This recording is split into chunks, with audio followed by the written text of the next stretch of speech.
வணக்கத்துடன் pepper and salt Tamil சொந்தங்களே, நான் உங்கள் இன்பா. இந்த காணொளியில் மாலினி பொன்சேகா என்கின்ற சிங்கள நடிகை அவர்களை மையப்படுத்திய சில செய்திகள், அதிலும் தமிழர்கள் சார்ந்த சில அரசியல் பதிவுகள் இருக்கக்கூடிய காரணத்தினால், யாரும் அறியாத ஒரு செய்தியாக இருக்கக்கூடிய காரணத்தினால் அது சார்ந்த கருத்துக்களை பதிவிட வேண்டும் என்று நான் நினைக்கின்றேன். மாலினி பொன்சேகா அவர்கள் தமிழிலே ஒரே ஒரு படத்தில் நடித்திருக்கின்றார். அது நடிகர் திலகம் சிவாஜி கணேசன் அவர்களோடு இணைந்து நடித்திருக்கின்றார். அது பைலட் பிரேம்நாத் என்கின்ற திரைப்படம். இந்த திரைப்படத்தில் சிவாஜி கணேசன் அவர்கள் நடித்து கொண்டிருந்த அந்த வேளையில் அவர் ஒட்டுமொத்தமாக தன்னுடைய படப்பிடிப்பு தளத்தையே இலங்கைக்கு மாற்றியிருந்தார்கள் என்பதுதான் பதிவு. பெரும்பாலான படப்பிடிப்பு காட்சிகள் இலங்கை சார்ந்த பகுதிகளில் எடுக்கப்பட்டது என்பது பதிவு. இது சராசரியாக ஒரு படப்பிடிப்பு நடைபெறுவதற்கான களத்திற்கு அவர்கள் தேர்ந்தெடுத்திருக்கக்கூடிய ஒரு இடம், அந்த கதைக்கு சார்ந்த இடம் என்று எடுத்துக்கொள்ளலாம்.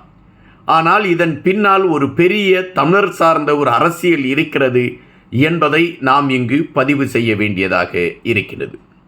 அந்த காலகட்டத்தில் அம்மையார் இந்திரா காந்தி அவர்கள் ஆட்சி பீடத்தில் இல்லாத ஒரு சூழல். அவர்கள் ஆட்சியில் இருந்த காலகட்டத்தில் இலங்கையில் இருக்கக்கூடிய தமிழர்கள் இந்திரா காந்தி அம்மையாரை சந்தித்து அவர்களிடம் ஒரு கோரிக்கையை வைக்கிறார்கள். சிங்களர்கள் ஒட்டுமொத்தமாக எங்களுடைய இனத்திற்கு எதிரான ஒரு களத்தை கொண்டு வந்து இந்தியாவின் பாதுகாப்பிற்கு ஒரு பாதிப்பை ஏற்படுத்தக்கூடிய களத்தை எடுத்துக்கொண்டு செயல்படுகிறார்கள். எனவே இந்த சூழலில் நீங்கள் தமிழர்களை ஆதரிக்க வேண்டிய ஒரு நிலைப்பாடு இருக்கின்றது. எனவே அதற்கான களங்களை நீங்கள் எடுத்துக்கொண்டு பயணித்தால் தமிழர்களாகிய நாங்கள் உங்களுக்காக நாங்கள் கடைசி வரை நிற்போம் என்கின்ற கோரிக்கையை தமிழர் தாயகத்தை சார்ந்த தமிழர்கள் அம்மையார் இந்திரா காந்தி அவர்களிடம் எடுத்து வைத்ததாக செய்தி. அந்த செய்தியை கேள்விப்பட்ட பொழுது இந்திரா காந்தி அம்மையார் அதற்கான நகர்வுகளை எடுக்கின்றார். அப்படி எடுக்கின்ற பொழுது இந்தியாவின் வெளி விவகாரத்துறையை சார்ந்தவர்களை மையப்படுத்திய ஒரு நகர்வுகள் எடுக்கப்படுகிறது. அப்படி எடுக்கப்பட்ட அந்த நகர்வுகளில் பல உண்மைகளை இந்திரா காந்தி அம்மையார் செவிப்பறைக்கு கொண்டு செல்லப்படுகின்றன. இவைகளை கேள்விப்பட்ட இந்திரா காந்தி அம்மையாருக்கு கடும் கோபம். சிங்கள ஆட்சியாளர்கள் இந்தியாவிற்கு பாதுகாப்பு இன்மையும் உருவாக்குகிறார்கள், அதே வேளையில் தமிழர்களையும் அழிக்கக்கூடிய நிலைப்பாட்டை எடுத்துக்கொண்டிருக்கின்றார்கள். இதற்கு என்ன வழி செய்வது என்கின்ற விடயத்தை குறித்து நாம் ஆராய வேண்டி இருக்கின்றது. ஆனால் அரசியல் ரீதியாக இந்த நகர்வுகளை எடுத்தால் பெரும் சிக்கலை சந்திக்க வேண்டியது வரும், அல்லது அதற்கான ஒரு களம் வேறொரு கோணத்தில் செல்லக்கூடிய ஒரு சூழல் அமைவதற்கான வாய்ப்பு இருக்கிறது. ஆனால் இலகுவாக இலங்கையில் தமிழர்கள் படக்கூடிய வேதனைகளை கண்டறிந்து வந்து சொல்லக்கூடிய ஒரு களம் உருவாக்கப்பட வேண்டும் என்கின்ற நிலைப்பாட்டை இந்திரா காந்தி அம்மையார் எடுக்கின்றார். அப்பொழுது நடிகர் திலகம் சிவாஜி கணேசன் அவர்கள் காங்கிரஸ் பேரியக்கத்தில் பயணித்து கொண்டிருக்கிறார் என்கின்றது வரலாற்று பதிவு. அப்படி பயணித்து கொண்டிருக்கக்கூடிய சிவாஜி கணேசன் அவர்கள் இந்திரா காந்தி அம்மையாரோடு மிக நெருக்கமான ஒரு களத்தில் இருந்தார் என்பதும், காமராஜ் அவர்களுக்கும் இந்திரா காந்தி அம்மையார் அவர்களுக்கும் இடையே இருந்த மனக்கசப்பை நீக்கி பாண்டிச்சேரியில் இரு அணியினரும் ஒன்றிணைந்து போட்டியிடுவதற்கான களங்களை எடுத்ததில் சிவாஜி கணேசன் அவர்கள் முதன்மையாக இருந்தார் என்கின்ற பதிவுகளையும் வரலாறு தாங்கி நிற்கின்றது. எனவே அம்மையார் இந்திரா காந்தி அவர்கள் சிவாஜி கணேசன் அவர்களிடம் ஒரு கருத்தை பதிவிடுகின்றார். நீங்கள் இலங்கையில் ஒரு படப்பிடிப்பை நடத்துங்கள், அங்கு தமிழர்கள் சார்ந்த விடயங்களை தமிழ் தலைவர்களை சந்தித்து, உங்களுடைய ரசிகர்களை சந்திப்பது போல தமிழ் தலைவர்களை சந்தித்து அவர்களுடைய உள்ள கிடக்கையில் இருக்கக்கூடிய விடயங்களை நீங்கள் விசாரித்து அங்கு நடைபெற்று கொண்டிருக்கக்கூடிய தகவல்களை எங்களுக்கு கோர்த்து வந்து என்னிடம் சொல்லுங்கள் என்கின்ற ஒரு கட்டளையை இந்திரா காந்தி அம்மையார் எடுத்து வைத்தாராம். அதன் அடிப்படையில் சிவாஜி அவர்களும் அவர்களோடு சேர்ந்த நண்பர்களும் ஒரு முயற்சியில் இந்த திரைப்படமானது பைலட் பிரேம்நாத் என்கின்ற திரைப்படம் உருவாவதற்கான களம் உருவாக்கப்படுகிறது. TM மேனன் இன்னும் ஒருவர் இணைந்து இந்த படத்தை தயாரித்திருந்தார்கள். இந்த படத்தை AC திருலோகச்சந்தர் அவர்கள் இயக்கியிருந்தார். இந்த படத்தில் சிவாஜி கணேசன் அவர்கள், மாலினி பொன்சேகா அவர்கள் மற்றும் மேஜர் சுந்தர்ராஜன், தேங்கா சீனிவாசன், மனோரமா, சத்யபிரியா, ஜெயசித்ரா, ஜெய் கணேஷ், விஜயகுமார் போன்ற பலர் இந்த திரைப்படத்தில் நடித்திருந்தார்கள்.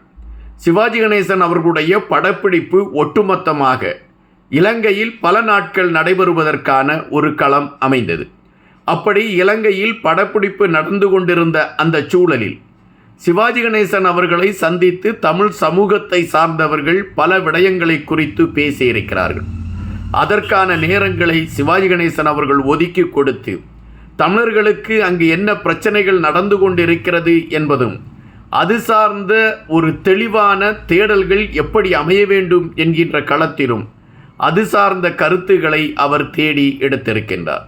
அப்படி தேடி எடுத்த பொழுது படத்தில் நடித்து கொண்டிருந்த மாலினி பொன்சேகா அவர்களிடம் எங்கள் தமிழ் இனத்திற்கு எதிராக தொடர்ச்சியாக சிங்களர்கள் இதுபோன்று செயல்பட்டு கொண்டிருக்கக்கூடிய விடயங்கள் ஏற்புடையதாக இல்லை என்கின்ற கருத்தையும் சிவாஜி அவர்கள் பதிவு செய்ததாக செய்திகள் இருக்கின்றன.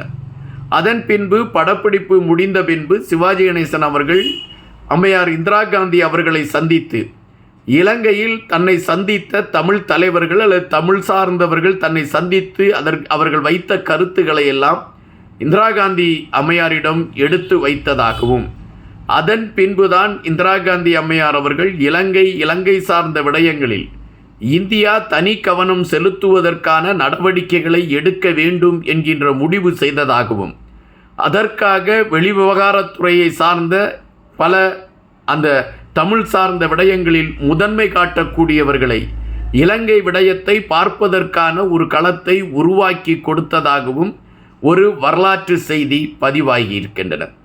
இந்த செய்தி நான் சிவாஜி கணேசன் அவர்களை மையப்படுத்தி ஒரு 6 பாகங்கள் கொண்ட ஒரு பெரிய நூலை எழுதியிருக்கின்றேன்.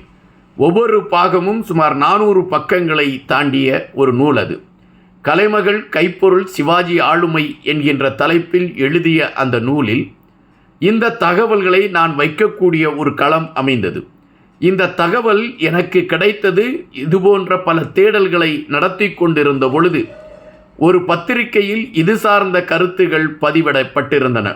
பைலட் பிரேம்நாத் திரைப்படத்தின் படப்பிடிப்பிற்காக இலங்கை செல்லக்கூடிய சிவாஜி கணேசன் அவர்களை தமிழர் தாயகத்தை சார்ந்த தமிழர்கள் சந்தித்து பேசி தங்களுடைய பிரச்சனைகளை கொண்டு வந்திருக்கிறார்கள் என்றும் இந்த பிரச்சனைகளை சிவாஜி கணேசன் அவர்கள் இந்திரா காந்தி அம்மையாரிடம் சந்தித்து பேசி அதற்கான ஒரு நடவடிக்கை எடுப்பதற்கான முயற்சிகளை குறித்து பேசியிருக்கிறார் என்கின்ற ஒரு செய்தி ஒரு ஊடகத்தில் வந்திருந்தன. அந்த ஊடகத்தில் வந்த செய்திகளை உள்வாங்கிக் கொண்டு அது சார்ந்த தகவல்களை தேடிய பொழுதுதான் இந்த விடயங்கள் எனக்கு கிடைக்க ஆரம்பித்தன. தற்பொழுது மாலினி பொன்சேகா அவர்கள் இயற்கை எய்திவிட்டார். மாலினி பொன்சேகா அவர்களை மையப்படுத்தி பேசுகின்ற பொழுது பைலட் பிரேம்நாத் என்கின்ற திரைப்படத்தை அடையாளப்படுத்தி பேசக்கூடிய ஒரு களம்தான் வலுவாக இருக்கின்றது. ஆனால் இந்த பைலட் பிரேம்நாத் திரைப்படம் இலங்கை வாழ் தமிழர்களுடைய பிரச்சனையை பேசுவதற்காக படப்பிடிப்பு இலங்கையில் நடத்தப்பட்டது என்கின்ற விடயம் எத்தனை பேருக்கு தெரியும் என்பதுதான் இங்கு ஒரு பதிவாக இருக்கிறது. நன்றியுடன் இன்பா.